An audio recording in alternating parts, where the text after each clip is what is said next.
other fellow officers, people in any kind of law enforcement position.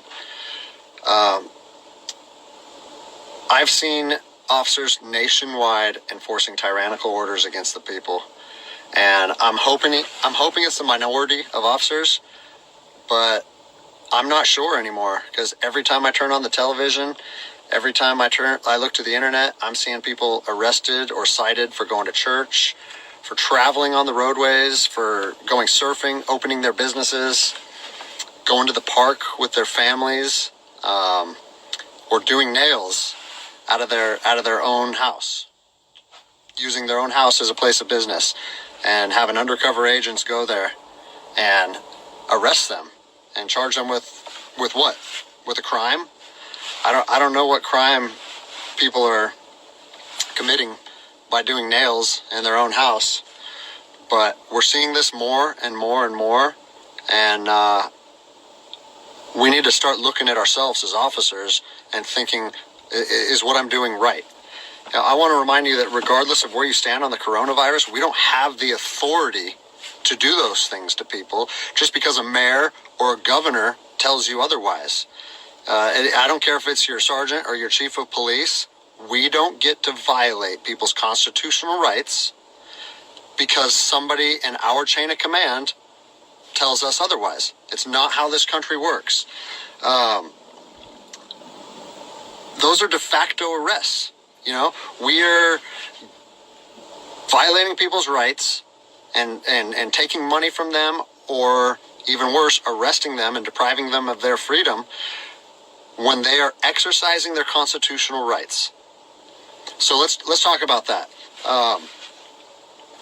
Let's read something right here off of the Declaration of Independence. All men are created equal. Among these, we have the right to life, liberty, and the pursuit of happiness.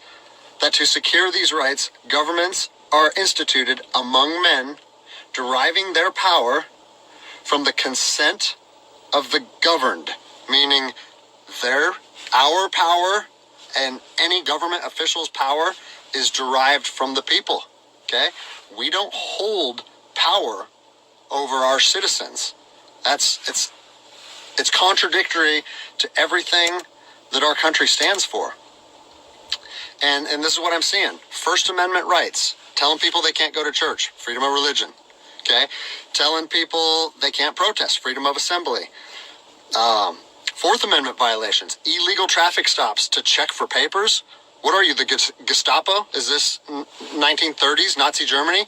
You don't get to stop people unless you have reasonable suspicion or probable cause that they have committed a crime. And I know people that have personally been stopped saying, we want to see papers showing that you're essential. David 2, copy a phone call. That is not how our job works, okay? What really has been pissing me off lately is the fact that these officers that are going out here and enforcing these tyrannical orders, what they're doing is they're making my job and my safety, or they're putting my job and my safety at risk. Because what you're doing is you're widening the gap between public trust and law enforcement officers. And what that's going to do is it's going to, I mean, look at what's happened to law enforcement in the last 10 years. Less and less public trust, and more often than not, that is a result of isolated incidents that get blown out of proportion. Well, they're not isolated anymore. They're happening every single day. And the thing that I want you guys to realize is that our power that we hold as law enforcement officers is nothing more than a facade. It's a badge and a gun.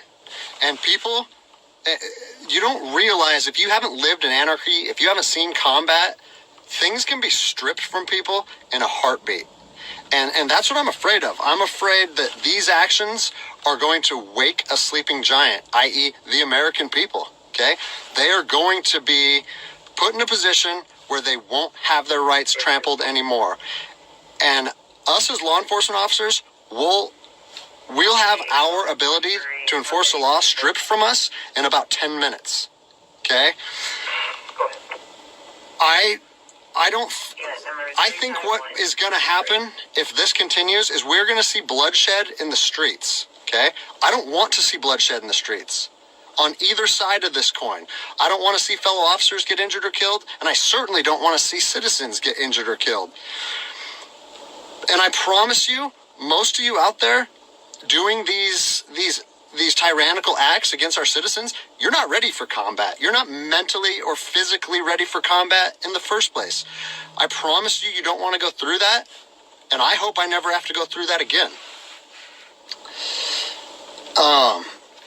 You don't get to just say, well, I'm doing this because I was told to do so, or I'm following orders, or I need to keep this job.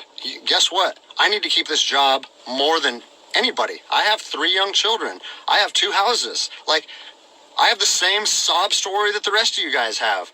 But my personal choices and my living arrangements, no matter what they are, don't allow me to trample on people's rights. And I don't understand why that concept is so hard for people to understand. Listen, you need to stand up for what's right. You need to, if you're part of a department or an agency that is asking people or asking their officers or their deputies to impose on people's rights and infringe on their freedoms, you need to step up and say, no, that's not me. That's not what I signed up for, and that's going against my oath. And if that costs you your job, so be it. At least you'll be able to look at yourself in the mirror at night. I've already expressed this to my department. And luckily for me, I come from a department that I feel like my chain of command shares my view, but I don't care what department you're part of or what your chain of command thinks. You don't get to trample on people's liberty. And so, as a special operations veteran, I've fought on the streets of Iraq under the U.S. government's guise of freedom. And I'm telling you what, the American people are going to you are going to wake a sleeping giant, and they are going to fight 10 times harder for their freedom on their soil than anything you've ever seen before. And if that's something you're willing to face, then keep trampling on people's rights. But I promise you, the American spirit of defiance is going to rise again, and it's going to be a big problem for our country. So I'll leave you with this, something that I learned as an E-nothing in the Army. No matter what situation you're put in, if you look inside yourself and ask yourself one question, am I doing the right thing? You ask yourself that, you know the answer. And no amount of money or no order or law or anything should be able to make you go against doing the right thing. So I'm imploring officers to look inside themselves and ask themselves, is this what I want to be doing to my citizens? And I think the answer is clear. And if we all stand up together, guess what? It'll be a non-issue, no factor, because people and law enforcement will be united like we should be.